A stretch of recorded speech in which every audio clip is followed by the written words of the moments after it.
প্রত্যেক মুসলিমকে আল্লাহ জিজ্ঞাসা করবেন, 5 ওয়াক্ত নামাজ ফরজ করেছিলাম, নামাজ পড়ো নাই কেন? ঠিক মতো পড়েছো কিনা? প্রত্যেক ধনীকে আল্লাহ জিজ্ঞাসা করবেন, দাঁড় করিয়ে করিয়ে এক একজন করে, একসাথে 10 জন না, একজন একজন একজন করে আসবে। একজন করে, এই আব্দুল্লাহ তুমি আসো, এই আব্দুর রহমান তুমি আসো, এই ওবায়দুল্লাহ তুমি আসো, এই রহিম তুমি, আব্দুর রহিম তুমি আসো।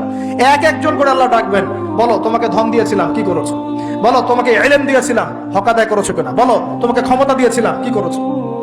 আমি জানি না আর কিভাবে ওয়াজ নসিহত করলে মানুষের কলিজার মধ্যে ঢুকতে পারে, আমার জানা নাই।